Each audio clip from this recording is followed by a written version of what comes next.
Welcome to another episode of the Health Bridge podcast. I am your host, Holly B. And oh boy, I have an epic conversation to share with you today.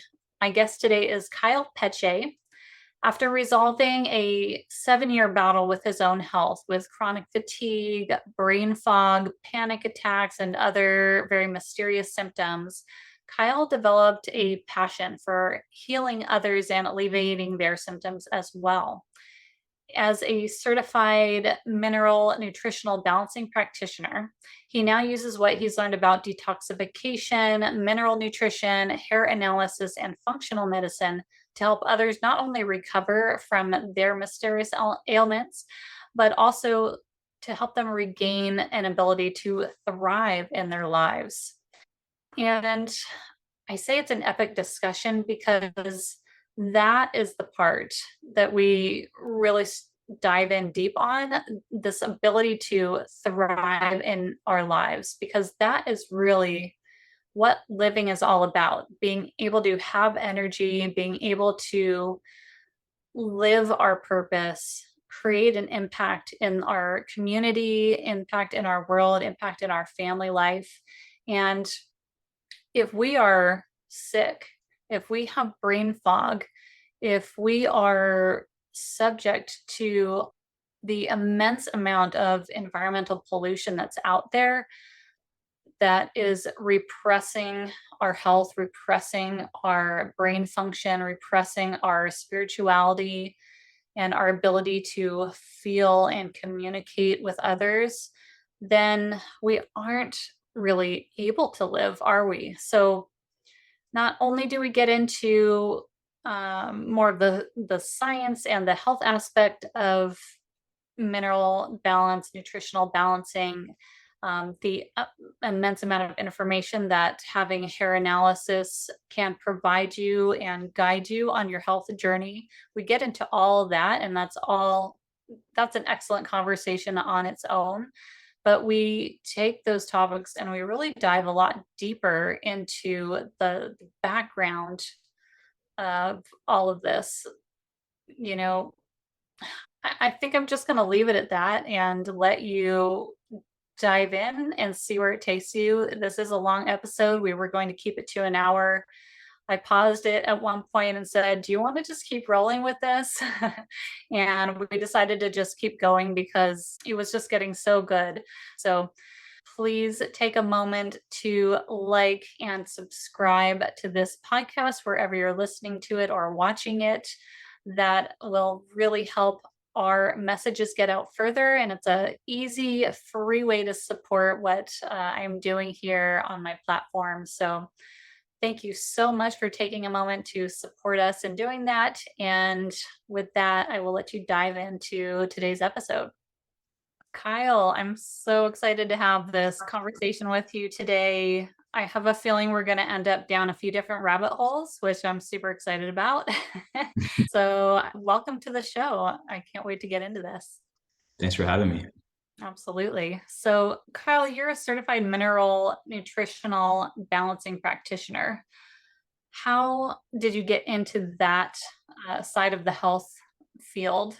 And I assume that it has to do with your own personal health story. I kind of find that usually when someone ends up in the holistic health space of any side of it, it's because we are either trying to fix ourselves or fix our loved ones. So what is your story? Well, yeah, my story it goes back quite a bit. Now I'll try to make it brief and concise, but around 18, I was an athlete. I was, relatively high performing.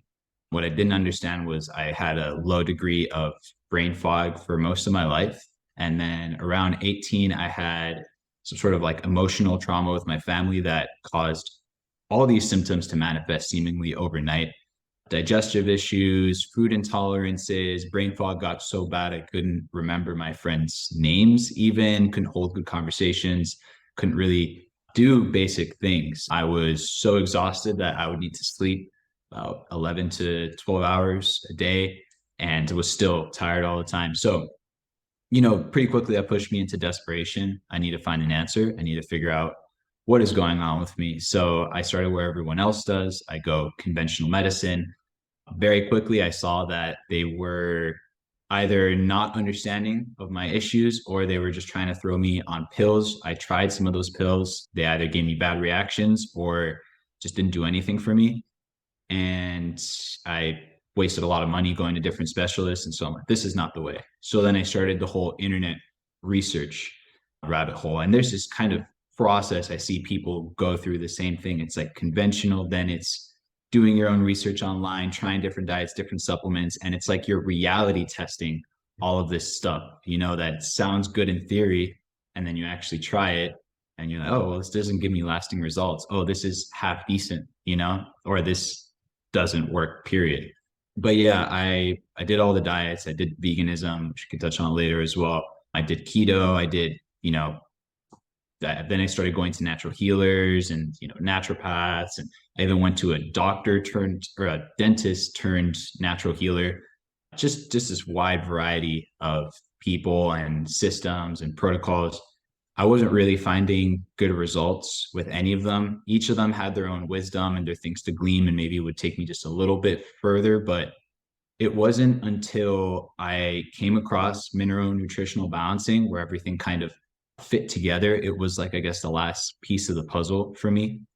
Right before that, I had learned a lot about detoxification. I had learned about things like, pathogen cleansing and just all these like biohacker techniques and all this stuff. But I think having the precision of hair analysis and the kind of longer term vision of slowly rebuilding the body with minerals and encouraging detoxification was what kind of put everything together for me.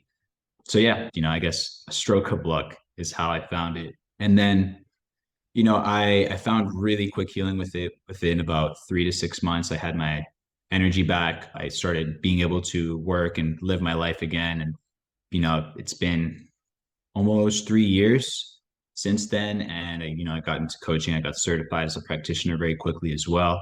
And I'm just kind of now in the process of giving back. You said a stroke of luck, but to me, it's a stroke of persistence. It's, I don't feel well and I haven't found yet what's going to help. And I'm going to keep searching until I do. And I guess the luck comes in that you were guided into that direction and you found it when you did, right? Yeah. Yeah. So hair mineral analysis, it's something that I've heard of. I've never experienced it myself. And for those that aren't familiar with it, can you kind of go over what that entails and what does it tell us?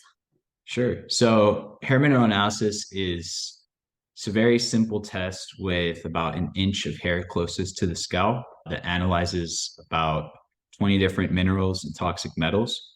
It has about 50 to 60 years of research and data association. So like millions of hair tests have been analyzed and associations have been drawn between that, future diseases, conditions of the adrenals, like how the thyroid's working, how the liver is working, even people's nervous system function, how they feel, all that. So it's not just about, oh, well, you're high in this, so therefore you need to take less of it. It doesn't even really work like that. It's more a way of peeking into how the body's functioning, how it's adapting to stress, and then using that to strategically push it in the right directions using vitamins, minerals, detoxification, lifestyle, all that.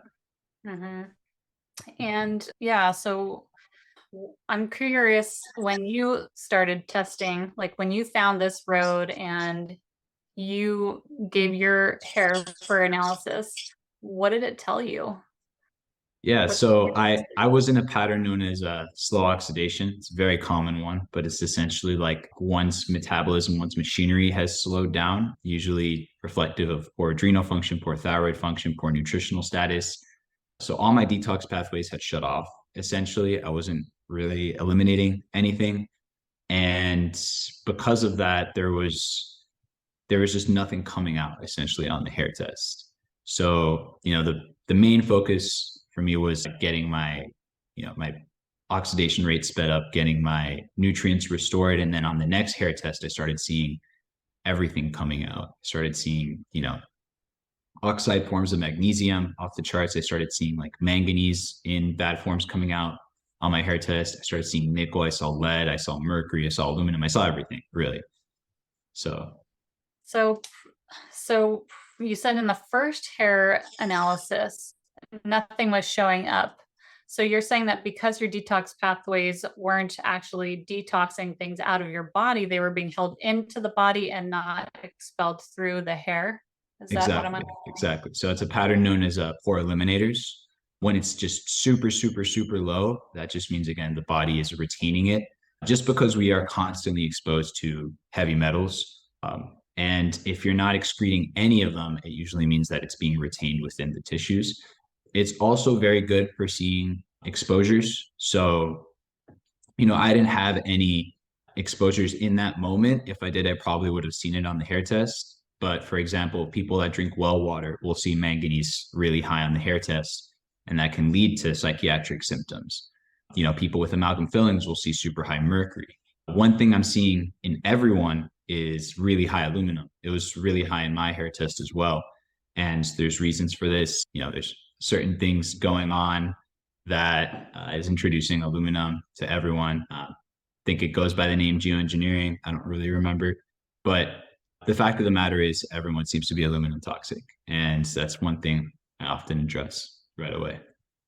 And so, what are some of the other patterns that you see?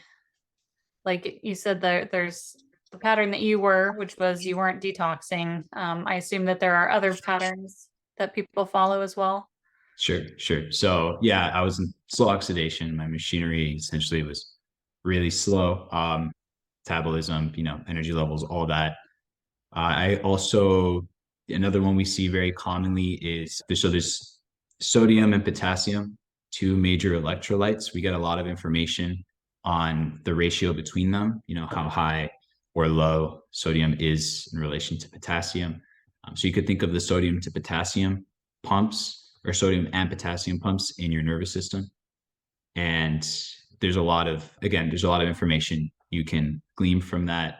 Something I see a lot is a very low sodium to potassium ratio, which is actually an indicator of being psychologically withdrawn, of decreased immune function, also decreased adrenal function, and essentially a person that has maybe even emotional baggage or traumas. There's just some very interesting associations with that. And raising that ratio intentionally using different vitamins and minerals can actually change a person's psychology quite dramatically. So that's one example. There's other patterns I see. I see a lot of sympathetic dominance. This is where potassium is extremely low. This is just people overusing their fight or flight part of the nervous system. I was in that pattern as well. One of the easiest ways to block detoxification is to be in that. Always go, go, go, mentally worry, all that. Yeah, I mean, there's dozens and dozens and dozens of patterns, and it's very individualized. It's amazing to me how just a little bit low on something or a little bit high on something, or the slightly off ratios can lead to these huge symptoms, huge indications. Like you're talking about emotional traumas and being withdrawn, and I assume that includes like depression, things like that. Or I assume it can even go so far as suicidal thoughts and tendencies. I mean, Sure, sure. Yeah, actually, that is an association with a really, really low sodium to potassium ratio, suicidal tendencies, really, really low slow oxidation. That's just usually people are exhausted, really tired and lethargic when their oxidation rate is really slow. And, how can you be happy when you have no energy? Quite frankly, energy is, I think, the key, not just to health, but to just living a full life. I mean, if you don't have energy, you don't really have anything. yeah. So for example, right now we have a lot of long haul COVID, which Mhm. is essentially, at least for a lot of people, like chronic fatigue syndrome, just severe fatigue. Have you worked with anybody with long haul or with chronic fatigue? And if so, like what does that look like on their hair analysis? Sure. So there is an explosion of chronic fatigue syndrome after 2020. for a lot of different reasons. And yeah, I've worked with a couple people with chronic fatigue syndrome, long haul COVID, the brain fog that comes with it. I was technically with the diagnosis of chronic fatigue syndrome as well. So like I have personal experience with it. But usually, again, it's going to be really, really slow oxidation. It's going to be detox pathways completely shut off, really, really low levels of selenium and zinc, just indicating really low levels of that in the body. And yeah, it can vary. I mean, some people will have a pattern known as four lows when they're with chronic fatigue syndrome, which is, all four major electrolytes, calcium, magnesium, sodium, potassium, are all extremely low. That's going to indicate a collapsed pattern, a person who is almost like given up, essentially. And that is a pattern we often see before people pass away as well. So it's one we want to address very, very quickly. But yeah, really, chronic fatigue syndrome is it's a complicated condition, quite frankly. There's a new term for it. I'm going to butcher the pronunciation, but the abbreviation is ME, right? And that just shows more about dysregulation in the nervous system. And yeah, there's a lot of different factors. And I mean, there's the toxicity component, there's the nutrient depletion component, there's the pathogens, parasites, the Lyme spirochetes, the molds, the EMF radiation, all that stuff kind of plays in. So, solving those kind of cases is really about trying to pinpoint which is the biggest aggravating factor for the person, whatever it is. Maybe it's insane mercury toxicity. Maybe it's insane lead toxicity. Maybe it's years and years and years of being in a terrible EMF environment. Maybe the place they worked at was surrounded by like 10 Wi-Fi routers, and they need to like help rebalance their immune system in order to fix that. Things like that. And I think even things like emotional trauma Sure. affect that as well, right? Because we know that can 100%. affect us on a physical level. So yeah, so many factors. Do you work much with chronic illness patients? Yeah. It's so common for diagnosis to get piled on top of diagnosis, and it's like I had one woman on the show earlier in the year, and she was talking about collecting diagnoses, and that's a lot of people's experience with chronic illness. So once somebody has these multiple diagnoses, and they've been in the Western medicine route for it for a long time, and they're probably on multiple medications, how and where do you start with that person?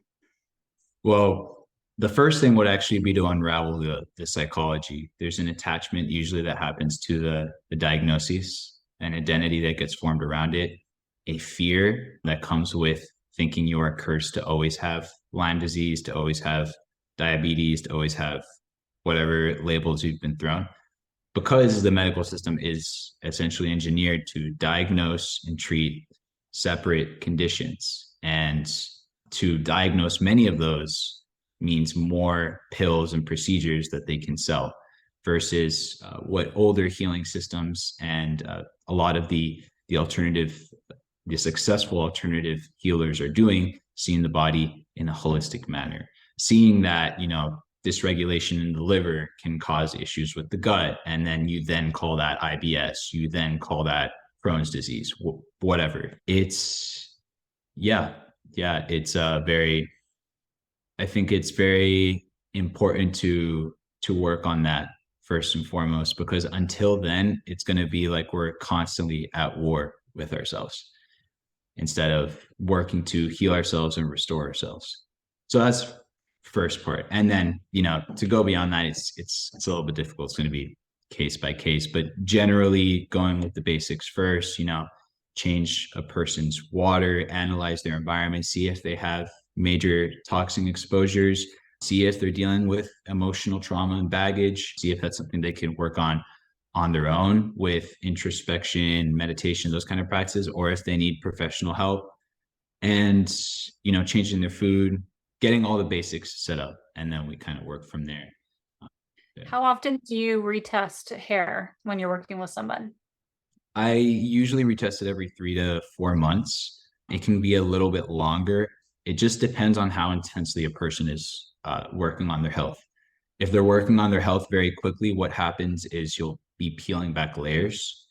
It's a very fascinating process. You know, any really deep healing program will have this aspect of peeling back layers. You know, maybe one layer is the set of symptoms and this biochemistry, and then you move through that, and then these new symptoms may manifest because there's now immune activation, and then they'll go away after a couple of days, or you know, you need to address it as a healer.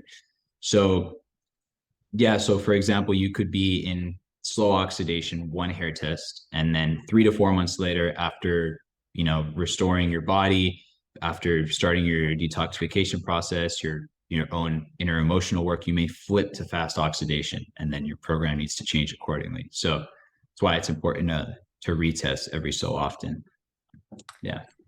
And it's neat that you can really, I mean, I guess it's sort of like doing blood work, but you can track the changes within just a few months time and really see positive, or I suppose not positive, but you can get that feedback fairly quickly. Sure, sure. Yeah, there is certain advantages actually for hair mineral analysis over blood testing. You know, blood testing can be fantastic if you're with a good, you know, functional medicine practitioner, but it can tend to be very expensive as well. So that's the first advantage. Hair mineral analysis is very cost effective. And then blood work is kind of like looking at the highway of the body. You know, the blood is kept relatively stable. Its pH needs to be kept relatively stable because it is so crucial, touching every single organ. You do not want, for example, your burden of mercury to be shown up mainly in the blood, because you'll be causing immense amounts of oxidative damage. What your body does instead is it stores it in the tissues, you know, and like that, it'll just try its best to keep the blood stable. The hair, on the other hand, is kind of like seeing an analysis of what your body's been doing generally over the past 3 to 4 months, reflected through the minerals. So, you know, blood tests, if you, for example, have a very stressful morning, let's say maybe you get into an argument with your significant other or something on your way to go do blood work, you can have, you know, spikes in your inflammation markers, you know, increased cholesterol right away just from having a stressful encounter that morning. So there's a lot of variation that can happen. That makes sense. And the hair obviously would be much more stable. Yeah. And so working with somebody like you versus just getting a standard blood test, and if I'm looking at my blood work, it has the quote unquote normal range. And as long as you're within that normal range, no matter where you're at, your doctor is going to say you're doing good or you're doing bad, depending on if you're in normal or not. Whereas working with somebody like you, or, another functional practitioner looking at blood work, they might see like, okay, you're in normal range, but you're normal very low or you're normal very high. And that spectrum really makes a big difference. So that's something you can also look at, I'm assuming, with hair mineral analysis. Yeah, it's huge. Yeah, of course. There's a lot of that like binary thinking. Oh, you're either high or you're low or you're in range, you know? And yeah, it's true. Functional practitioners may be able to see a bit more of that range, you know, after thousands of dollars of blood work. But to be fair, with it can be very effective again if you get the right practitioner. But with hair tests, it's a more of a spectrum for sure. You're going to see there's how much is a person in slow oxidation? Are they severely in it? How many hidden copper indicators do they show on their hair test? How severe is their adrenal burnout?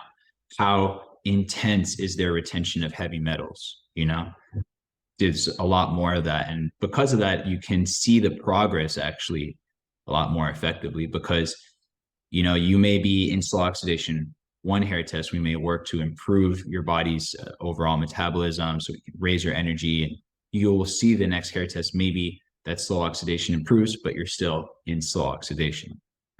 Yeah, absolutely. So, to continue kind of on this wavelength, I'm understanding that the hair mineral analysis really goes much deeper than just nutrient deficiencies, also, and toxic metal levels, things like that. So, can you tell just a little bit more like how you use this in your practice when you're working with people? Sure. So again, it can give you information on almost every organ, on the immune system, nervous system. It can even indicate lifestyle imbalances, one of the more fascinating ones.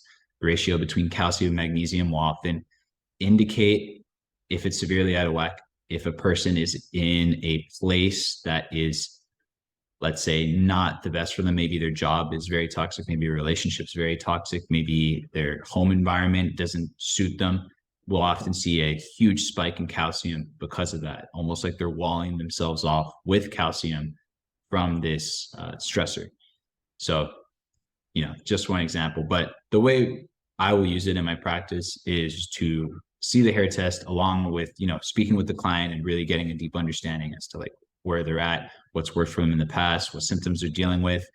And then really precisely, because again, I really believe in less is more, really precisely giving exactly what vitamins, minerals, dietary tweaks, lifestyle tweaks will push their mineral patterns in the right direction. So to help explain this a little bit better, our body temperature is optimal at 98.6 degrees. I'm sure you've heard of that, right? That's going to be where our enzymes are going to function best. Our body's just going to be, that's just kind of the perfect point. There's some variation within that, right? But that's kind of the point to strive for. Over 50 to 60 years, and, again, millions of hair tests, as people were healthier or higher performing, or, athletes or elites in their field or whatever it was, or as they healed, they tended to come closer and closer to these ideal mineral levels and these ideal mineral ratios. And it goes across the board, for every single one: zinc, copper, iron, calcium, magnesium, sodium, potassium, everything. There's kind of this ideal to strive for based off, so much data and research. So what we do when we see the hair test is we're going to give certain vitamins and minerals that will push the minerals in that direction. So for example, we know that giving B vitamins will tend to drop the calcium magnesium just a bit. And that is related to increasing the oxidation rate. We know that when you give zinc, you'll tend to balance the ratio between sodium to potassium by dropping it just a bit. And then giving zinc and copper together will actually raise that ratio. So it's very precise, And so we use the hair test to give exactly what they need, what kind of dietary tweaks will make those tweaks as well. And then I really, really, really focus on detoxification. I think that's really where a lot of the magic is in a good healing program today, just because of the level of environmental toxicity today. It's really a core problem for people and what causes these different diagnoses and conditions to manifest. So detoxification is definitely something I want to get into, both for physical and for mental healing. And I think the detox is it's very trendy, to be on a detox right now or to be on a cleanse. And I'm sure you have a lot of input on what might be considered a good way to do a detox or a good way to do a cleanse versus stuff that is just not worth your time. That's just making you feel like you're doing something for your body, but in fact you aren't, or could be actually making things worse.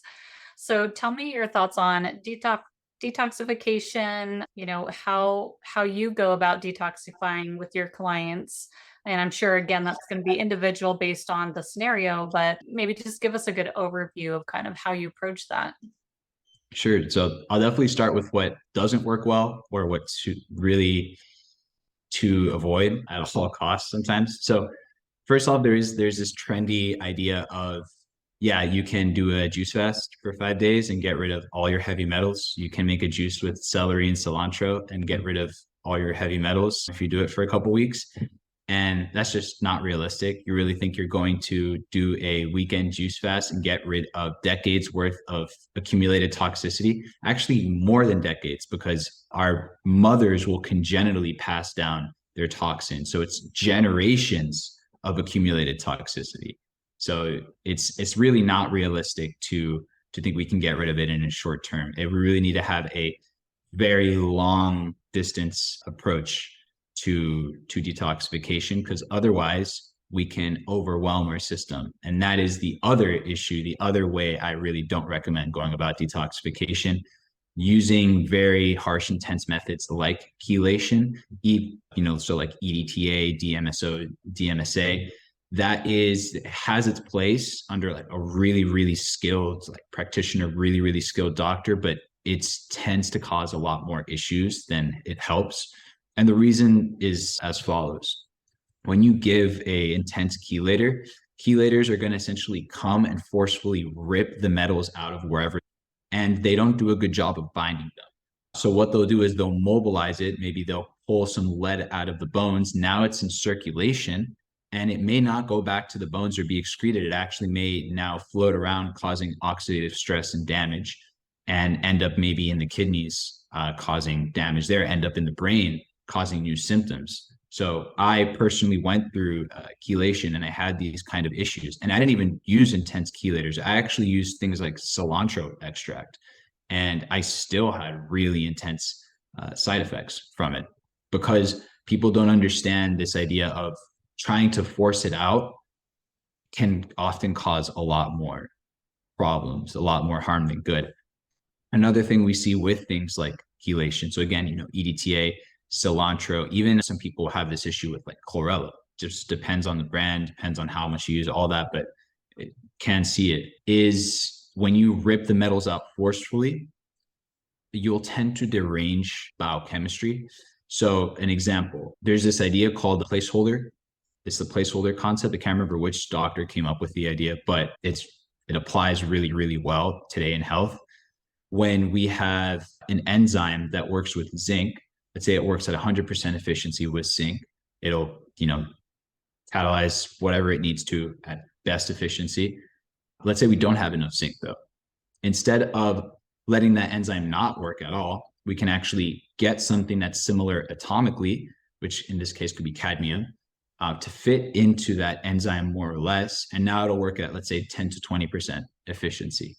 But of course, now there's side effects with that. There is, it could be like cancer causing long term, it could cause other derangements, but it's still working. So our bodies really strive to try to find a balance with, our depletion of nutrients as well. They may sometimes even bring these metals in to support a certain homeostasis.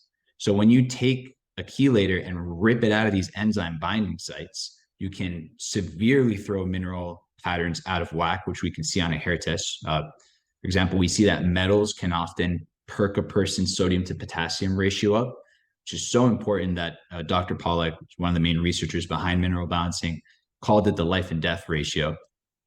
We can see that ratio get extremely skewed from things like chelation. So it can go extremely low or extremely high, and then you have some new symptoms that result of that. So yeah, definitely, juice fasting, all that stuff. Veganism is another thing that's very, very depleting as well. Actually tends to slow down detoxification, put people deeper into slow oxidation. It's not a good approach to detoxification. And then one more I'll touch on as well. Fasting maybe was really effective several decades ago, but we are frankly so depleted nutritionally that it doesn't do a good job of cleansing us. Maybe it's good for a little reset for a couple of days, but you can't really fast away your health problems like perhaps you could in a different era. But to kind of move to what works, what I've seen work, and my approach today, definitely the core of it is going to be something called binders. Binders are essentially magic vacuums for heavy metals. They're one of the safest ways to approach metal release, and it's because you take them orally. They have different affinities to different heavy metals. So, modified citrus pectin is really good for lead, really good for mercury, really good for cadmium. Zeolite in certain forms will be really good for things like fluoride, agricultural chemicals, all that stuff. So they'll come and grab onto whatever toxicity is within our gut and then safely excrete it. And the benefit of doing it that way is that when you cleanse the gut of toxicity, it will often signal the liver to release more. And our bodies actually strive to get rid of the majority of our toxins through the liver into the gut. So when you take binders and cleanse the gut, not only can you prevent that issue that I mentioned earlier of recirculation of metals like coming by and then floating around in the bloodstream. But you can then encourage the body to allow whatever it wants to release next to be released through the liver instead of forcing it out. So it's best tolerated way by far, definitely a staple in any serious detox program. Some good ones are going to be things like zeolite, definitely making sure you get a good brand. So like Zeobind by BioPure is one of my favorites. Modified citrus pectin, Pectisol C, absolutely fantastic for a lot of different things. And Terrace gel, it's this silica-based gel made by this Russian company, really, really good for things like aluminum, food poisoning, that kind of thing. I tend to stay away from things like charcoal because it is a binder. It can be good short term, but it tends to deplete us. And we are already often very, very depleted. So, binders absolutely huge. Then, the actual supplementation of minerals is going to be a great way actually to detoxify. So, remember that placeholder analogy, we have cadmium in this enzyme binding site. If you supplement zinc, the body will then tend to like, oh, well, we have zinc again, let's replace it. And it'll start pushing cadmium, and there's this antagonism between minerals and heavy metals. Some examples are calcium will push lead out, it'll push fluoride out. Taking zinc will push lead, it'll push cadmium out. Taking selenium will push mercury out of the brain, actually. So it's a great way to support that. So it's a more of a gentle approach for sure. And then besides that, really focusing on things like gut healing. If our gut health is messed up, if our tight junctions are all opened up and it's all leaky, then whenever our liver releases those toxins, it's just going to recirculate. It's going to cause issues. It's going to cause immune reactions. So we definitely, gut healing is huge. And then, beyond that, it's going to be kind of individual to a person. Eventually, I do strive to do pathogen elimination. So I'm not sure if you've heard about this before, but parasites are actually very, very common in chronic illness. They're very, very common in people in general today. We used to think it was a third world problem, but it's estimated, 3/4 of the population has some degree of parasite infestation. And our testing methods are absolutely terrible today to find it out. Because when, if you poop one out, let's say, they have enzymes that will degrade their body within 15 minutes of, exiting your system. It'll even degrade its DNA. So if you send a stool sample to a lab, you're not going to find it. But the way to know for sure is that when people do, take things like freeze-dried garlic or mimosa pudica, which is the more gentle antiparasitics, or do things like coffee enemas, they tend to see something come out of them. And it's a very sobering moment. The reason why this is part of like the detox journey is because you see this with studies with whales, for example. Whales, when they are in far more toxic oceans and they have higher levels of, metals and pesticides and plastics and all that stuff, they tended to have far higher levels of parasites as well.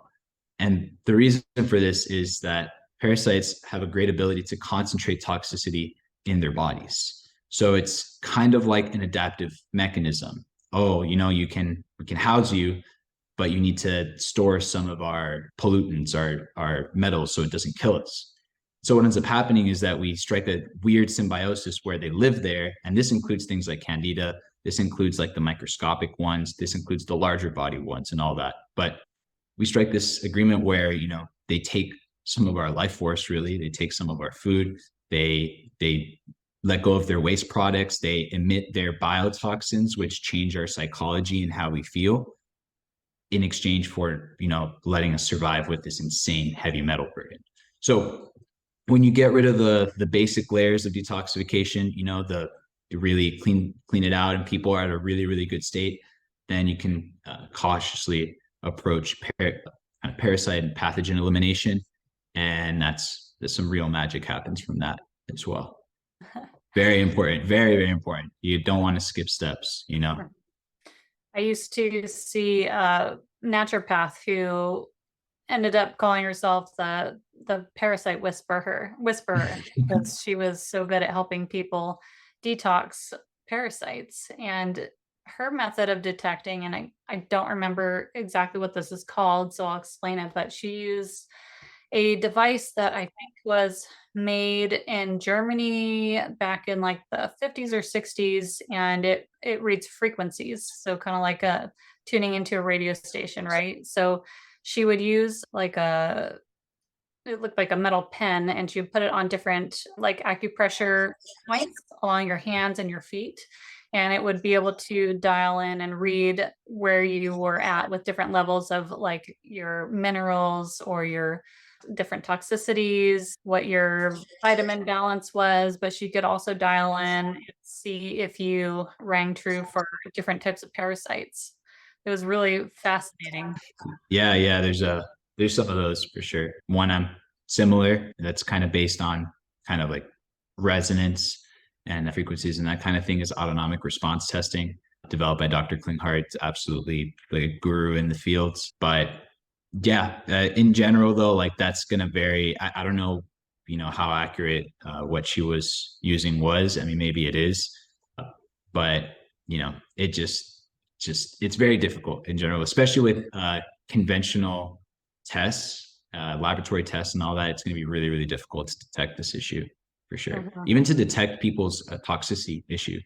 Again, because of the blood thing, hidden deep within the tissues. You only see it when it's acutely exposed or when it's coming out. That totally makes sense. Our bodies can be really good at hiding things, depending on how you're looking at them. You were talking about, and I just feel the need to go back to this topic a little bit, but you're talking about vegan diet or vegetarian diet not being a good way of detoxing.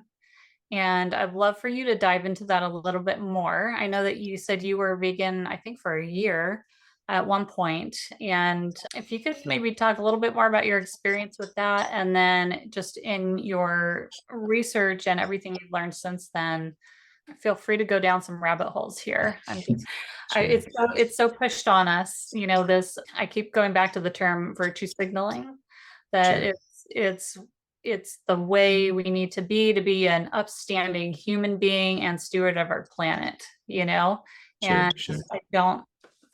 I don't believe that that's true, but I like to bring other perspectives in, so I'm not just, you know, running off on a sounding board about it. So yeah, that's an interesting topic for sure because it is being pushed quite heavily. Universities are teaching it as, the gold standard for preventing all issues and all that. There is some, associations with like breast cancer and like certain conditions, but it's often compared to the standard American diet, which is just poison, just frank poison, like processed meats, absolute poison, compared to, you know, eating some fruits and vegetables. But what isn't measured is a person's quality of life. And it tends to be that if you want to live in the 21st century and be high functioning and, have high output and work and do what you need to in this world, it just doesn't cut it to have just a plant-based diet because meat is so full of the right kind of fats for our cell membranes, the right kind of nutrients that speed up our oxidation rate, the right kind of minerals that support our detoxification pathways and support our stress responses in the right kind of forms that you can't really get from supplements.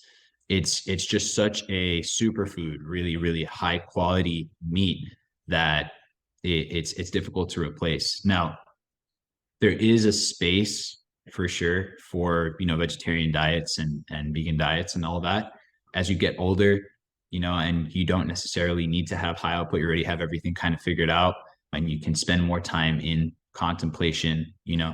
That is, it can be beneficial. It can increase your longevity again because it's reducing your oxidation rate, your machinery. But really the place for it would have been is if you're in a cave in the Himalayas, or if you're in an ashram and all you're doing every day is meditating, you don't have to necessarily attend to worldly things as much. Maybe vegetarian veganism would work because the minerals and the nutrients that are required by our stress responses is really, really, really compact in meat. But if you don't have those stress responses going on, you know, probably would work well. I personally, again, like you mentioned, I was vegan for a year. What I noticed was what I see a lot of my clients have noticed, and I see that just people I've talked to in general have noticed, is you feel better at first, you know, and over time you start getting more and more sensitive to foods. Your digestion starts getting worse. You start getting more and more tired. You start getting drier and drier skin. You start getting more and more anxiety. And eventually it becomes a wrestle between how you actually feel and your belief of veganism being the right thing, because people can get so dogmatic and stuck in their way because it worked at first. It worked. Really, what was happening is that detoxification slows down immensely, immensely, immensely, immensely. And detoxification often doesn't feel good, especially if you don't have binders on board and that kind of thing. And when we feel those metals coming out of us, we can feel tired, we can feel lethargic, we can feel, any set of symptoms. But veganism will kind of shut all that off for a period of time and decrease the excretions greatly. And that will cause a lot of issues long term, because then you have accumulation of metals, then you have depletions of zinc, and then you have zinc we need for our digestive enzymes. So digestion starts to suffer. We start to see people can't even tolerate meat anymore. They can't even digest it properly. So then it becomes this whole process of how do you support your body to be able to digest it again. And their immune system starts malfunctioning, because accumulated metals will cause immune dysregulation wherever they are. So then you start having, different sensitivity issues, and it just becomes messy. The messiest thing probably is the accumulation of copper. Vegetarian diets are really, really high in copper. Slower oxidation will cause an increase in accumulation of copper. It is a very important mineral for a lot of things, but when we don't have the right, copper binding proteins produced by our adrenals, when we don't have enough zinc and copper keep each other in balance, we don't have the right nutrients to help transport copper where it needs, it starts accumulating in tissues and causing symptoms. These are symptoms that are characteristic with long-term vegetarians, things like anxiety, even things like, this is actually like kind of not even a woo-woo thing. People being very ungrounded is a very common thing we see with people who are vegans and vegetarians. And what copper will actually do as it accumulates in the brain is it'll mess the neurotransmitter balance up, increasing the speed of a person's logic mind, like they can't really turn it off. And all of a sudden, now they're up here in their heads and they're kind of floating above, instead of having a proper awareness of their environment and of their own bodies. So with that, there's also the anxiety underneath as well. And copper, the way it impacts our different neurotransmitters will tend to cause that as well. Contrast of that is zinc, which is kind of a neurotransmitter in its own right in a lot of ways, tends to promote more calm, more detached thinking, tends to promote more of a parasympathetic activity. So it's one of the sedative minerals, just like calcium, just like magnesium, tends to help us relax. So there's definitely a lot to unpack there, but I think that's the gist of it. Mm-hmm. Yeah, I know I have a lot of friends in the spiritual community, and not all, but many go vegan in order to kind of elevate that spiritual sense and get that higher connection. But and I associate that also with being less grounded. And I don't necessarily always mean that in a negative sense, but it's interesting for me to learn now with you talking about it, that it has a lot to do with the actual mineral, shifts that are happening within the body causing that reaction. Yeah, it's definitely, minerals, the magic of them is that they reflect things happening on many different levels of our body. They are literally the elements that make up all of physical reality, including our bodies. But to your point about, if you're spiritual and you need to go vegetarian, well, mountains in Tibet, a lot of them ate mostly meat. And they're some of the most spiritual, communities we know about. And it's just because the crops didn't really grow up there properly.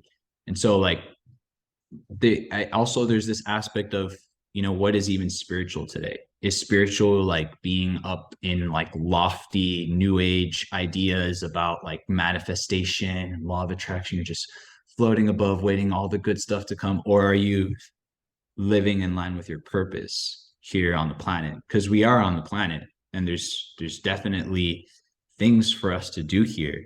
And if we really want to be a force of good, which I think is part of us truly being spiritual, there's things to accomplish here. And I think being able to balance those higher realms and connect to, our deeper values and things that really, really drive us on the deepest level and execute here on the planet, I think is the aim, Yeah, and when you look at it, like I'm thinking in an Ayurvedic sense, and you're thinking about yoga and all of the chakras, they're not just talking about, strengthening your crown chakra and your third eye chakra. The root chakra and those below are just as important, It's our so foundation. yeah, so I think that really goes to what you're saying as far as you can kind of elevate your consciousness while still staying grounded and still staying purposeful and still having what it takes to take action on aligning with your purpose and acting out your purpose and making a positive influence, in the world around you and in your community. So yeah, it's so interesting that this conversation hits on really all levels of physical health, mental health, and spiritual health as well. It's all connected. But there's no distinction, really. As esoteric as this sounds, I often feel like going through a healing journey is kind of like karmic therapy, is like burning up karmas. And what do I mean by that? You know, let's say you have a pattern, which you can call a karma. It's a cyclic repeating behavior, thought process, whatever, that has lodged itself in your body. And let's say it's one of dark thoughts. Let's say it's one of victimhood. There is associations between these kind of negative qualities and heavy metals. Again, association is drawn through millions of hair tests. And when you actually work on purifying the body or working internally to help alleviate these emotional burdens and these karmas, it influences each other. So detoxification can lead to emotional release, which can cause you to feel more free in your life, or working internally, deep meditation, resolving your inner conflicts can help the release of heavy metals on its own. I mean, I've seen that on hair tests. One thing, for example, that's really interesting is that fear tends to be associated with copper. Copper tends to enhance the neurotransmitters that are attributed to fear and anxiety. Anxiety is really related to fear in a lot of ways and uncertainty. But when people face their fears, sometimes we'll see huge copper releases from that. I had that experience happen to me personally. I did something that was very scary to me, which was I moved from South Florida, where I had my network, my family, my friends, everything very comfortable. And I moved all the way to Los Angeles, which I would consider the belly of the beast in a lot of ways. But it was something that I was very called to do. It was very scary. After I did that, I got a hair test and I saw copper was off the charts. And so there's just this beautiful kind of interrelation, and there's no difference really. I think it's really an incredible journey too, because when we work on purifying our bodies and healing and restoring our body's energy, it becomes a lot easier, I think, to connect spiritually as well. And scientifically, when we have the right nutrients and minerals, we are more easily able to produce those neurotransmitters that are associated with joy, with bliss, with those deep meditative states, with those alpha and theta brainwaves that we see. And there's often also a lot of things in the environment that damage spiritual centers in the brain, unfortunately. I mean, you see a lot of the research with the pineal gland. It's really not a woo-woo thing. A lot of people have, when you actually, do an autopsy after they, like postmortem after they pass, a lot of people have insane amounts of accumulation of fluoride in there, along with other minerals like aluminum. We see Stephanie Seneff has done some research that aluminum, very common in the environment today, like I told you on hair tests, and glyphosate, which Monsanto has effectively poisoned the world with in the entire food supply, will combine together and form a novel compound never seen in nature. So aluminum glyphosate complex molecule that never seen in nature. And its target is the pineal gland, and it'll go and damage sulfate production in the pineal gland and disrupts God only knows really what kind of spiritual processes, because we barely even understand how the pineal gland works. There's a great study, an analysis really on the more subtle functions of it. I think the study is called pineal gland functional and structural enigma. But I mean, it seems to be, first of all, like our skull is shaped kind of like a satellite dish that points towards the anatomical center of our brain, which is going to be the pineal gland. And the author of that paper suggests that the pineal gland is almost like a receiver, or kind of like a satellite receiver for higher frequencies of light that are then transduced into biochemistry, into instructions for the body, and all that. And we just really don't understand how these environmental pollutants could be interfering with that process and how important that gland really can be. If you see, for example, it's main producer of melatonin in the brain, even though all our cells actually produce melatonin as well. But melatonin, you see Joe Dispenza's work, its metabolites can break down into things like DMT, one of the most famous psychedelic compounds that we know about. And that is associated often not just with near-death experiences, but with mystical states of consciousness. And so again, we just don't really know what these kind of things could be doing. The fluoride, the aluminum, the glyphosate, the mercury, the EMFs, the electromagnetic fields from Wi-Fi, which have been shown to disrupt melatonin production and interfere with the pineal gland's function.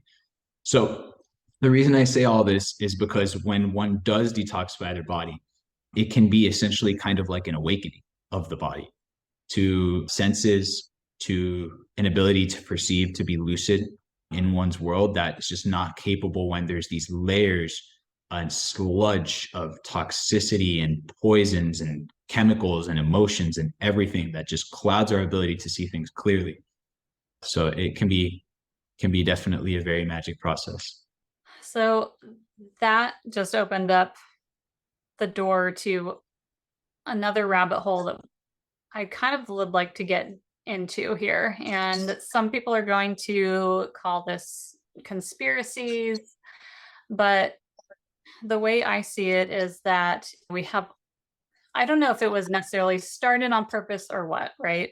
But you're talking about all these different chemical and burdens that our bodies have taken on that have been shutting down our pineal gland and giving us a brain fog, shutting down our ability to think from a more stoic or logical perspective about things. And after everything that we've gone through in the last few years since 2020,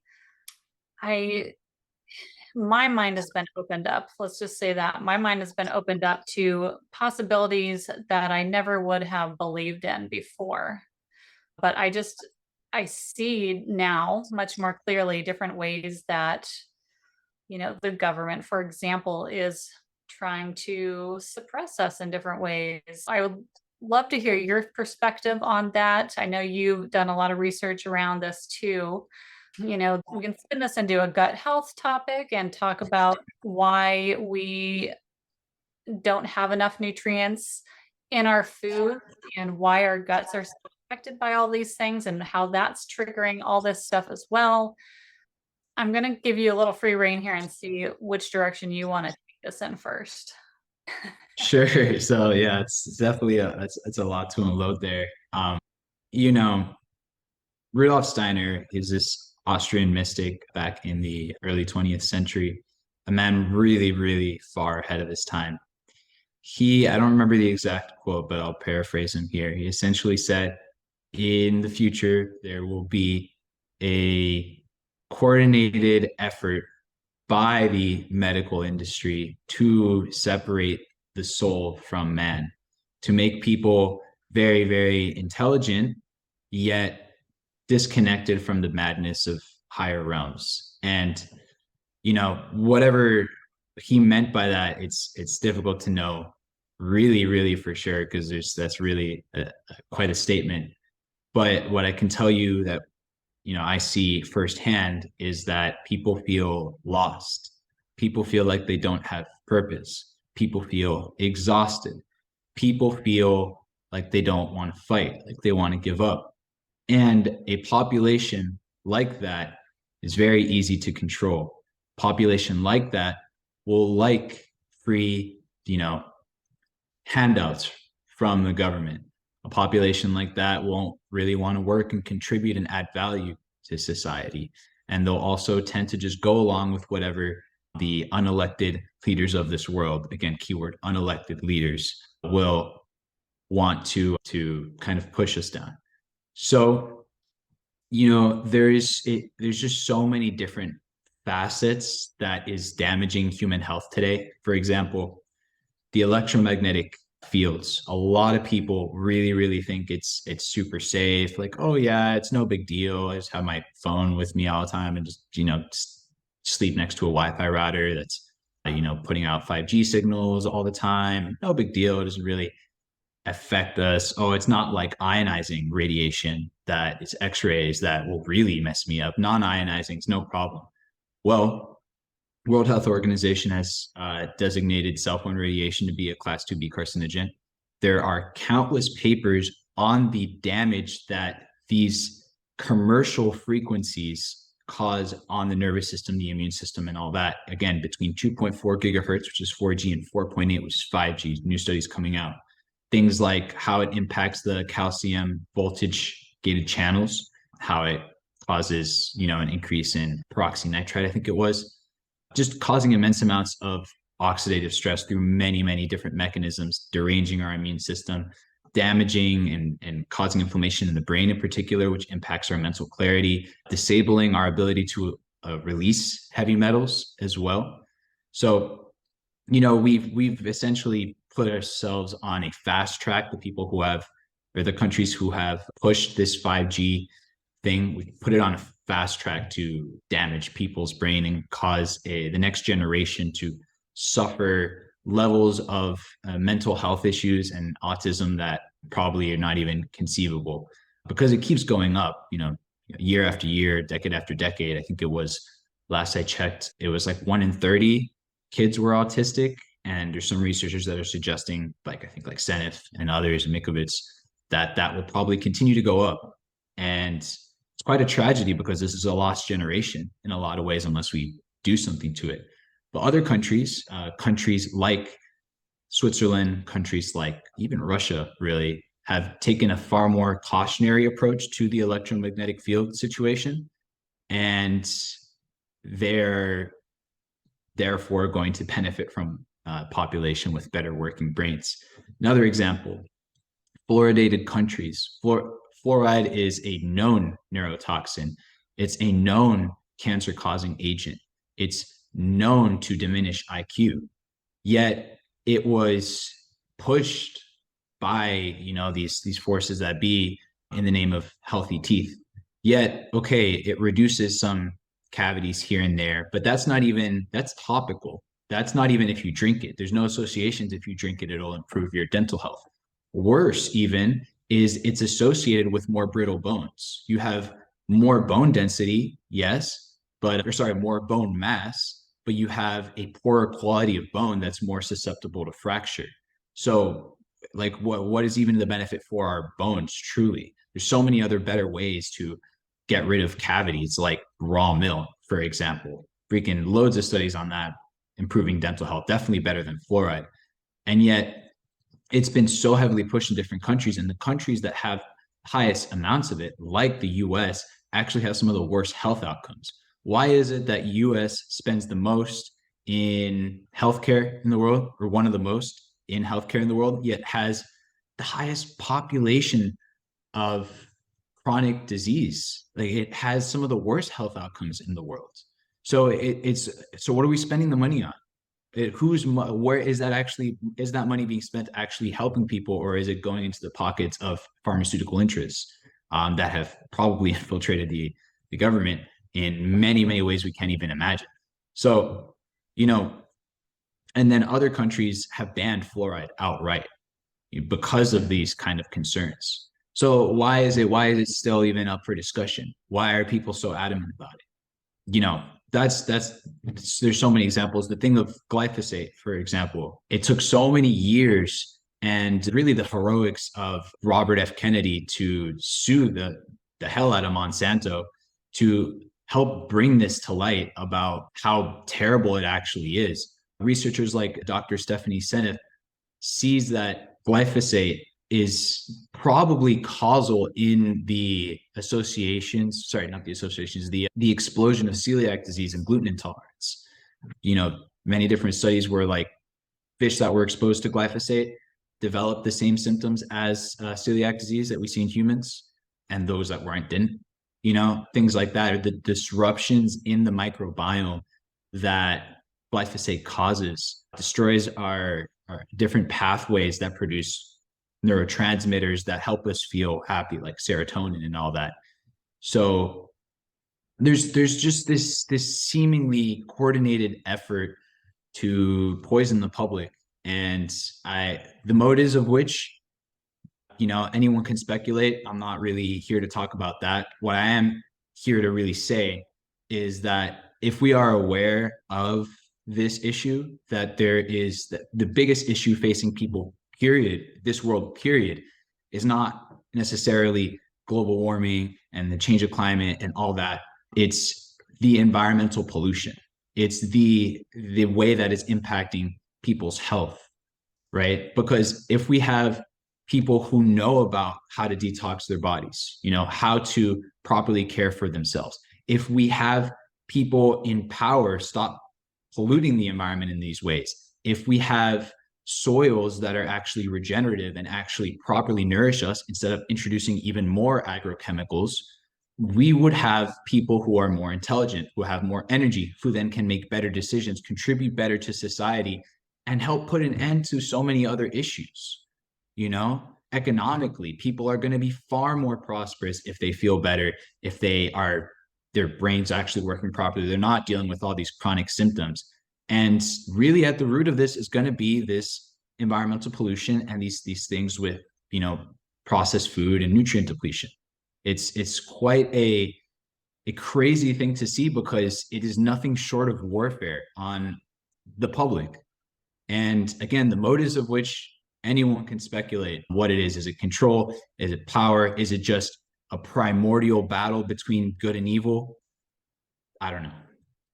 Yeah, it could be so many things. And well, at least I hope that most people that are involved in a lot of these things don't actually have, human destruction at the heart of why they're doing what they're doing. I think they're also affected by these things, and that comes out in their actions, right? So, but it's just like Western medicine. I think pretty much everybody, at least most of them that go into Western medicine as nurses or doctors, they're there because they genuinely want to help people, right? It's But then they get drawn into this system that is not about healthcare. It's really about money and sick care. And so I think that a lot of these industries, it's just people that are trying to, at least the people that maybe aren't right at the top of these industries, they're trying to just feed their families. They're trying to just get a full-time job with some benefits. And so they're working in a plant that makes glyphosate. Well, that's the best job that they've found, right? So like, it's like the snowball that just keeps rolling down the hill and gets bigger and bigger and bigger and bigger. And then all of a sudden you're at the bottom of the hill and this big massive avalanche is coming at you and you're like, oh, maybe we should have done things differently. Well, I feel like we're getting we're pretty close to that point where we're watching that thing roll towards us and we're standing at the bottom. And you know, is it too late? I don't think it's too late. I think we can make different choices starting today, and it can just be on a small level. We don't need to start with like trying to, you know, change the way the healthcare system is run, or I don't know, take down Bill Gates yet. But we can start with what choices we make each time we put food on our plate. We can start by what water are we drinking? We can start by, are we remembering to get outside and put our phones down for a little bit? And we can start making those small incremental changes that slowly start us feeling better, along with seeing practitioners like you or myself who can help, guide in that direction. And the better we feel, the more we can do, the more we can affect change, the more we become stronger as a people overall. And then we can start getting into those higher levels of society and making bigger changes with bigger impacts. Yeah, beautifully put. Beautifully put. I really don't say all this also to like black pill everyone to get people all like, oh, the world's screwed up place. Honestly, if there was, I think we're actually starting to move to that. So you're talking about an avalanche of, in a negative way. Oh, like, are we at that point where we're screwed health wise? I think there's, a different avalanche happening, and that's an avalanche of awareness. The Buddhists say that, from what I have understood, right, that the main sin, really the only sin, the core of all sins, is ignorance. And it's that people, don't know why they do what they do, which is what I feel like a lot of these people who are making these poor decisions higher up, they don't know that they're being perhaps even used, or they're just kind of following along with what the higher up told them. And then what is the intention of that? A lot of the people in the medical industry, for example, really, really well intentioning, beautiful hearts, but it's just the system is fundamentally broken, and it has really deep roots as to why that is. But I don't want to say it to like black pill anyone, because there is really, just from the people I've met and what I'm seeing with these different figures speaking the truth now publicly, people I would have never expected speaking the truth publicly, there's definitely a awakening happening. And awareness is going to be the antidote, right, to ignorance. And it's going to be the way that then, once we know that these things are issues, there's pressure now. There's going to be collective pressure to make changes. And really, if we, for example, called out the things that are going on, like the geoengineering, just causing, a lot of evidence to point that there's aluminum barium particles being rained down in the name of protecting the planet from climate change and global warming. How do we see that? Rain and snow analysis, off the charts aluminum. Trees having insane amounts of aluminum and barium, which allows them to essentially like spark up into super hot flames, which is part of the issue with wildfires. If we put an end to that, we called it out, we put an end to it, we got rid of glyphosate and a lot of these toxic agricultural practices in our system. We changed the bandwidths of the communication system and Wi-Fi that to bandwidths that don't interfere with human biology. Our human health issue could disappear in a generation. We could have a huge reversal of it. Our bodies are so remarkable with how able they are to heal. It's truly incredible. And I see it firsthand. People that have super severe symptoms recover to living resilient lives. I personally was to the point where I was so collapsed. Again, everything, every food I had, loud noises, anything was like so much for me to tolerate. And now I really can tolerate foods just fine, can handle stress super well. It's possible for everyone on a collective level, and the start of that is going to be awareness for sure. You mean the world's problems and climate change isn't just caused by cow farts? And if we get rid of all the cows, we're going to save the world?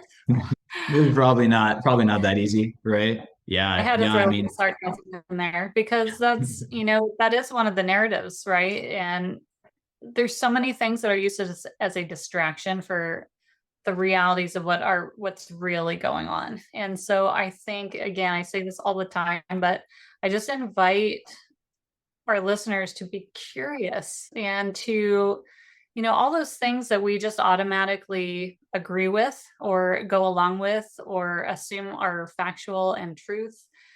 Just when you catch yourself going down that thought path, just say, maybe I should question that. Is that really the truth just because I've always believed it's the truth? I mean, I remember, you know, being taught about climate change when I was in third grade. And I was told at that point that if I remember this so clearly, but I was told at that point that if the if we continued the way we were going, the ozone layer was going to basically be gone by the time in 50 years. And I want to say that would put, I think that was going to put me at like 58 years old. And like that was a fear, a seed of fear that got put inside of me at that age that I still haven't totally shaken off, right?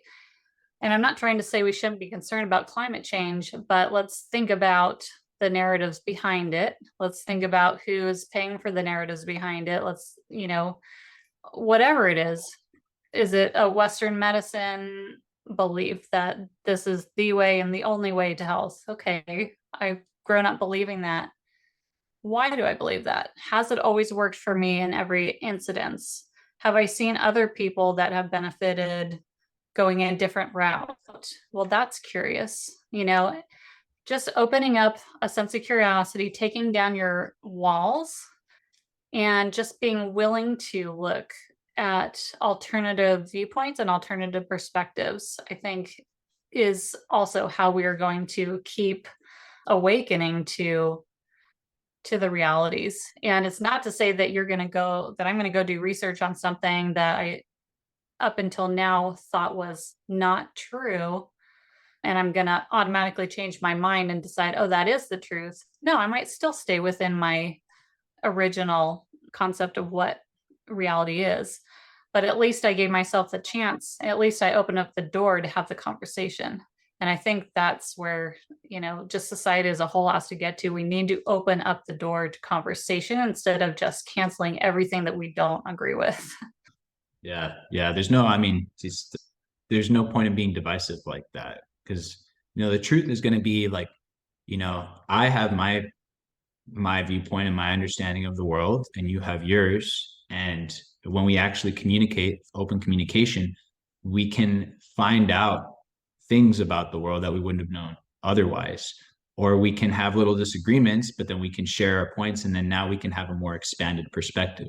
To just shut things out, which is censorship, self-censorship, is no different than the actual censorship that's happening of holistic health, of certain people who aren't allowed to say the things that they are saying. It's never worked out historically. Any government, any civilization that was all about shutting down free speech, they were never up to any good. So we could just leave that at that. But yeah, we talk about detoxification.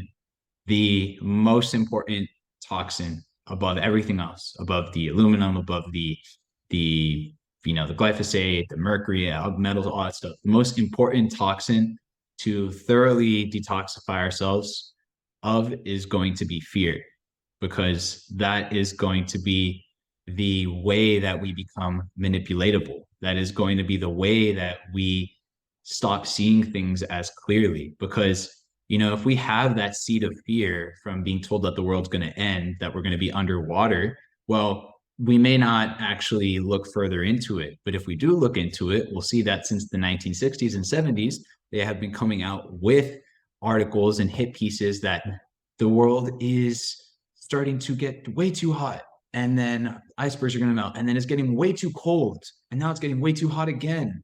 And then by the year 1990, we're going to be underwater. By the year 2000, we're going to be in an ice age. By the year 2010, we're going to be screwed. And we're seeing the exact same thing. And then when people are afraid, people often they might get paralyzed. They may not take the right actions, or they'll take actions out of fear and not see what they're actually doing. So we see that actually with a lot of the forces that be trying to do things like climate lockdowns, trying to do things like 15-minute smart cities that will essentially get rid of people's cars and put them into, a little like 4x4 square where they have everything they need and it's so eco-friendly and all that.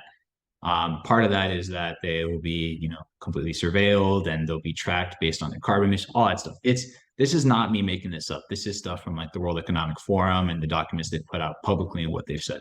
So yeah, if we're not afraid, we'll be like, that's not true. Well, what are you talking about? Or that's partially true, which is the dangerous one. Yeah, it is true. There is some changes in the global climate. Anyone who's paying attention can see that, climate isn't it's really weird the things that are going on, right? Places that are getting rain that shouldn't, places are getting hotter that didn't used to before. But what are the real causes of that? I mean, if we see, for example, what geoengineering has done to the oceans, we'll see that the oceans now have a layer of microplastics, right? That seems to be coming from the air. And that is trapping heat in the oceans, disrupting the balance of minerals and the balance of pH in the ocean. And then we're having all the side effects of disruption of biodiversity. Yeah, so many things. So yeah. So Yeah. let's keep going on the biodiversity and let's talk about the gut. So you were just talking about the Nice segue. biodiversity, the ocean being affected by all this stuff. Let's talk about gut health because I know that that is indicated in how we absorb or don't absorb nutrients and minerals. So where does that come into play with, the hair mineral analysis and our nutrient and mineral balance? And, is there a known root cause for, leaky gut and all this stuff? I know it's not as simple as like, oh, it's caused by this, but what are the factors? And, I know it's mostly what we've already been talking about, but like, let's get a little more specific with it. Sure, sure. Well, it's interesting to see like the reflections between us and the environment. I mean, we really are a reflection of it. So the decrease in biodiversity on the planet, we also have a decrease in the biodiversity of people's gut microbiomes, very unnatural disruptions. And there's a lot of things that are driving that. I mean, the processed foods, the tens of thousands of chemicals that haven't been properly safety tested. We don't know exactly what those are doing, but one of the main things that are causing the issues in people's gut today is, besides the heavy metals, besides the different pathogens, it's going to be the agrochemicals. So like glyphosate, but also like atrazine and other pesticides, because they are known to kill the beneficial microbes or encourage the growth of pathogenic microbes. And you can take all the probiotics you want. You can, eat all the fermented food you want, but you won't seed a healthy microbiome until you properly cleanse the gut of the poisons that are keeping your good microbes from flourishing and living well. And yeah, I mean, that's really the core of it, because if we have a detoxified gut, again, binder's fantastic for that, absolutely fantastic for that, then naturally we'll have, first of all, a decrease in the amount of microbes in our upper GI. So, a lot of people that obsess about SIBO, a lot of that is associated with things like glyphosate as well, right? When we are able to reduce that, we'll have a natural balancing of our microbes. When we, for example, work on the liver, livers are extremely congested today because it is our main filter. It's the engine filter, right? It's filtering out all that garbage that's going on that we're being exposed to constantly. And because of that, it's become very sluggish in people. And when we have a sluggish liver, we don't produce bile properly. We don't produce as much of it as we could. And then bile is going to be one of the main things that keep the pH balanced in the gut and keep it healthy. So, working on the liver is fantastic as well. And that's going to be things like, coffee enemas, doing liver flushes. I know Global Healing Center has a good like $70 liver flush program. That's works great for beginners. Other ones as well are really, really effective. And then things to remove the agrochemicals, we'd be talking about, zeolite's fantastic for that. A lot of research that it binds to a lot of those things. Fulvic acids, probably one of the most important. They also have a lot of research to help essentially remove those microbe killing pesticides. So like things like shilajit, peat extracts, a lot of different companies doing it. So yeah, I mean, I'll tell you also another thing that doesn't work. Doing super strict elimination diets for the rest of your life ain't gonna cut it, right? Because why are we hyper reacting to foods? We have to go a little deeper there. Or if we are stuck on mono diets, that's going to damage our biodiversity. People who are like I was so sick I could only tolerate a couple foods, like 3 or 4 foods. You're going to have a very narrow gut microbiome because of that. Very little species. You have more diversity because you can tolerate it more. You're going to have the benefits of all these different kinds of microbes there. Another one that is very interesting that you wouldn't expect is electromagnetic fields. Electromagnetic fields are known to disrupt the a lot of these microbes and damage the diversity, particularly actually in the nasal passageways. So we talk about like having our phone there. We actually have a microbiome in our nasal passages as well, related to our immune system, and that tends to damage it as well. So it's all connected. And it's all connected. It's really brings me back to, the ancient traditional medicines. It's like it's all ebb and flow. It's all yin yang. It's all, there's no hard line in the middle of like this is balance. And if you go just to the left of this line or just to the right of that line, then you're off.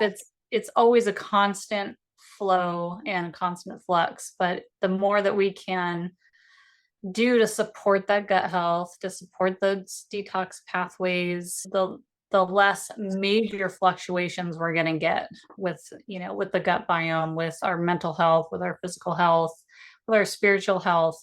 So while I don't really necessarily believe in balance, probably like most people would think of with the definition of balance, there's always flux and flow, and it's just about, like if you picture a teeter totter. I don't know, do people even still know what that is?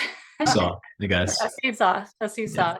So if you're like standing, at the apex, I guess, or the center of the seesaw, you might not be able to keep it completely steady. You're kind of doing this a little bit, but that's basically what I consider more of the balance. It's when you get stuck more towards the ends and you're doing that more dramatic, back and forth. That's where we're trying to kind of bring it back to center. yeah. I mean, that goes everywhere. I mean, hair analysis goes by those principles. Psychologically, we have to have balance. We can't be too, in my opinion, too obsessed with healing or our foods or taking our supplements every day or living the perfect lifestyle, because we trap ourselves in a box, and we won't want to also do the things that we are called to do that will involve sometimes putting us a little bit off balance and stressing ourselves out. So I can definitely relate to that because I've been working on my health for so long, that I've been in times where I am super rigid and super strict, and that can be very beneficial for a time period.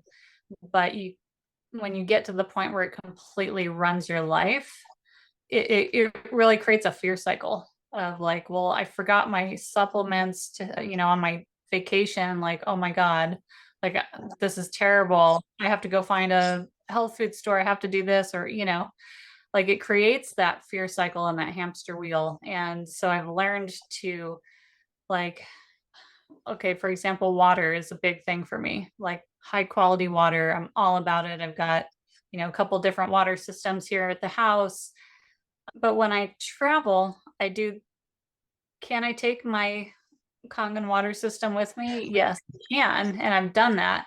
But I've kind of let that go, and I do the best I can with wherever I go. If I can get Mountain Valley spring water, that's what I get.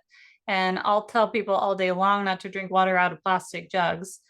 But if that happens to be the only thing I can find wherever I am, I'm not going to not drink water. I'm going to bless my water. I'm going to pour it into a glass cup and I'm going to bless it before I drink it. So like there can be, I think there needs to be room for some flexibility and some leeway just for that kind of spiritual centered calmness so that you don't get stuck in that fear mode. sure. Again, fear being the main toxin, right? I mean, how Yeah. gonna make us react worse to food. It's gonna, you eat a food while you're super afraid of the food itself, you will probably react a lot worse to it versus just eating it with joy, even if it's gluten-full pancakes with a little bit of syrup on it, but not condoning that, but you know what I mean. Yeah. I've been there too. I've been there too because I've had a lot of fear around food of like, oh God, what is this going to do to me? I shouldn't be eating this while I'm like, I order it because we're out and there's no perfect option. And so I'm getting the food and I'm like in fear while I'm eating it. Like, what is this going to do to me? for the most part, I've been able to let go of that. And again, if I'm on vacation, I can only do so much. I make the best choices I can. But sometimes I will choose to have a glass of wine or to have, a vegetable that I know doesn't always agree with me, and I just make a point to enjoy the hell out of it because I Yeah. don't want to get stuck in that worry mode and make it worse. Yes, I might still have repercussions, but it won't be as bad as if I'm like already signaling, my nervous system to create the problems before they've even started. Sure, sure. Well, to rewind a little bit too, I think what you're saying is a perfect example of like the right thing at the wrong time can sometimes be the wrong thing. So, being really, really strict with your lifestyle and your diet does have its place, especially if you're super sick. You want to get out of it quickly. It makes sense to have a rigid plan. Okay, I don't have to think about it, I don't have to worry about it. I'm just locked in, do this, don't have to worry about controlling all these different variables. Just do it and you'll heal to a great degree. But then there comes a point that it no longer is going to serve to continue living that way once you've gotten a certain point of health. And real health is to a great degree going to be freedom. You know, what is our physical freedom? What is our emotional freedom? What is our mental freedom? What is our spiritual freedom? Even that is going to be real health, because real health is going to be our freedom to do all these things, to live the kind of life that we want, to have the kind of energy, to maintain the kind of relationships we want, to eat the kind of things that we want, and to have all these desires and to still choose higher desire, higher purpose. That's that freedom.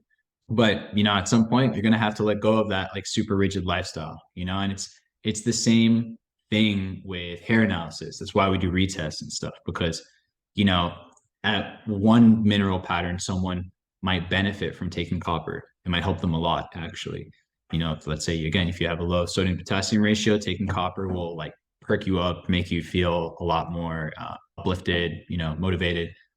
But let's say 4 months later, they go into fast oxidation and they continue to dogmatically take copper. It will do them a lot of harm, actually. It can be pretty bad for them. So, right thing at the wrong time, wrong thing. Absolutely. Yeah. We can learn a lot from being rigid, but we can also learn from being rigid, we can learn where we can then step out of that. We start to test the boundaries and we say, nope, I still got to pull back there, or oh, this has eased up a little bit. I can do a little bit more of that now. So it kind of gives us that basis. Like that's why I think elimination diets can be really beneficial and effective, at least for a while, depending on what you're doing and what your situation is. But yeah, I agree. Staying in that restrictive state. I will caveat that by saying I do think it depends on the person, but generally speaking, staying in that restrictive state very long term could end up with its own issues, like you're saying. So Sure. yeah, that's again where we come back to that, the learning process and then the ability to ease off the pedal a little bit and flow. Well, one more point on that too. That's why it's really important to have mentorship and a practitioner, because there are so many tools out there that you can logically think will be right for you, and maybe they're right for you at some point in the future. But there's going to be a lot of trial and error, testing things, thinking that, oh, this is exactly what I need, but maybe that's not what you needed at this very moment. A lot of people will think, oh, they find out about the parasite issue and they're like, oh, I'm going to take a bunch of antiparasitics and stuff, but their detox pathways are super blocked up. They are just feeling super, their gut health is all screwed up. And what ends up happening is that they kill these parasites. These parasites have all these heavy metals and poisons in them. They release into their system. They feel like absolute death. And then they just say the parasite thing wasn't for them. It caused them super bad side effects. And the truth of it is that you did it at the wrong time. You weren't ready for it yet. And so a practitioner is going to be able to take all these tools, because they probably lived it themselves and they had the experience to see it in people they've worked with, and take all these tools. They're going to dial it down to exactly what a person needs at a given time. So often it's not even about like what the practitioner has at their disposal and what they can, what they're doing. It's more about telling the client not to do, A lot of the times it's just like, no, you don't need to take that. You don't need to do this right now. You need to wait for this. Focus in on here. You don't need to take all these 20 supplements. It's not it's not helpful. Oh, yeah, I have had to cut down. I was such a supplement fiend. Oh, me too. Me too. I Oh, was proud of my yeah. collection. Yeah, totally. I mean, I still have a ton that they're sitting there probably past due. But yeah, it was very freeing to get rid of those and to decide that I didn't need to rely on those anymore, and to take them more. I was trained as an herbalist, and it was like it was like a fun challenge. How many herbs and supplements and tinctures and teas can I fit into my daily repertoire, And boy, it just when I finally cut that all out, it was like, oh, I'm actually supposed to use this as medicine, case by case, and then it will be much more effective that way than if I'm just shoving all this stuff down my throat because like it might be good for me, you know. Yeah, it's huge. That's so huge. I went through the same thing. I was taking, thousands of dollars, tens of thousands of dollars worth of supplements a month, and just, a lot of it was wasted money. But the real issue is that a lot of it can cause harm because, for each thing that you take and do to your body, it's going to like create a change, create a mild shift. And when all you're doing is just change and shifts, you end up just with chaos. You end up with instability. You take, let's say you're taking all these minerals that you think you need, and you take all these like, supportive detox supplements that you think you need, and then you feels good at first, and then you start just feeling super unstable with your health. You're tired out of your mind one day, and then you just find the next day, well, what's happening is that often you'll have like a backlog of all the supplements to be processed, a backlog of all the metals that the minerals pushed out, and then stopping that and letting your body find its new homeostasis is often what's needed. So We have covered a lot of ground today. We were going to have this an hour podcast and we decided to just keep going because we were on such a good kick.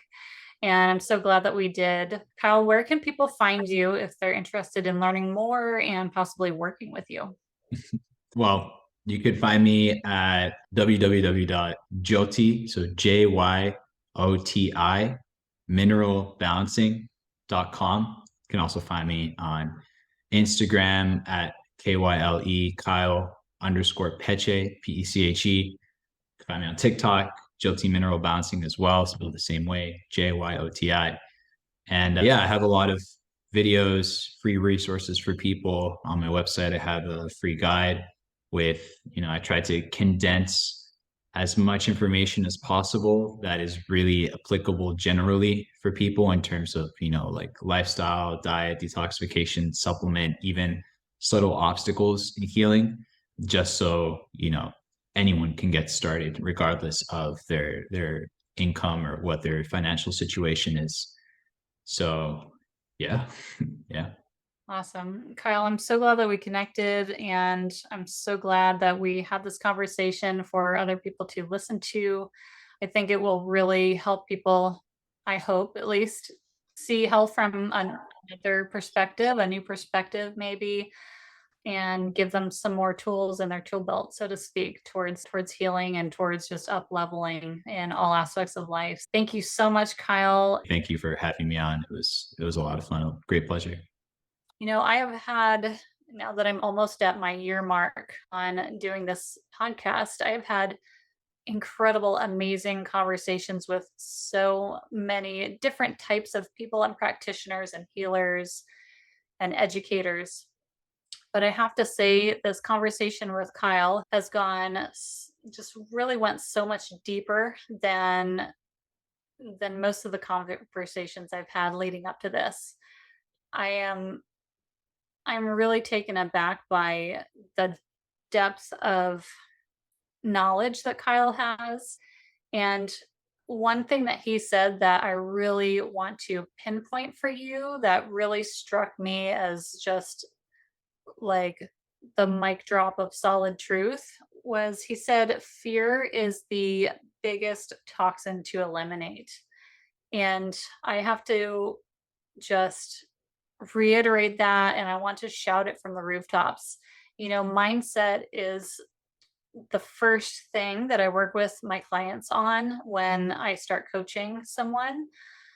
I work with a lot of chronic health patients, and fear is rampant within the health space of chronic health and chronic illness. And I'm not saying it's not for good reason. Anybody that's been in the chronic health space or has had any kind of real health scare feels fear. Completely natural, totally normal, and legitimate, right? But when we get stuck in that space, whether it's fear around our health, whether it's fear around, the outside world, around politics, around global warming, whatever topic, that fear, the emotion of fear can actually have a true chemical, biological response in our body. It can trigger symptoms, it can trigger all kinds of things that lead us down a road we don't want to go on. And so when we get stuck in that place, it can be very hard to see outside of the box of fear. And so working on mindset is so vital and important to the healing process. And so looking at fear as a toxin to eliminate, I think is a great way of shifting the mindset around the fear and and seeing it for what it is, seeing it for the harm that it can do you when it's chronic. And I think that just as a society as a whole, we are stuck in that chronic fear space. It's getting better. Obviously, we're several years past COVID and the strict lockdowns, but there's always that fear of something returning, and they keep giving us those whispers on the news, right? So that fear might be a little bit more suppressed, but it's still underlying a lot of our thoughts and actions. So I want you to just go away from this episode thinking about where fear might be taking a lead role in different aspects of your life, whether it's health or otherwise. Just recognizing it when it pops up and saying, is this a healthy level of fear, or is this one step further than that, or five steps further than that? Is this actually keeping me from the space of health and healing and energy and vitality that I want to be in? Is it fear that is actually the underlying root cause of where I am? So think about that. Reach out to Kyle if you'd like to use his services for coaching and hair analysis. I think it's just an incredible service that he provides. Reach out to me if mindset also is something that you are struggling with.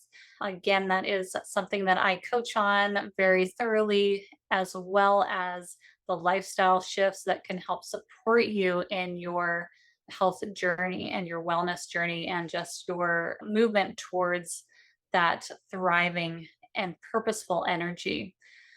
I want to help you live a vital life, and I invite you to explore that with me. So click the link below to jump on a call with me to apply for a clarity call, and let's discuss this further. Let's see if working together might be the right next step for you. And if not, you will still go away with great tools that you can have in your toolbox. So thank you so much for listening, and I will see you on the next episode.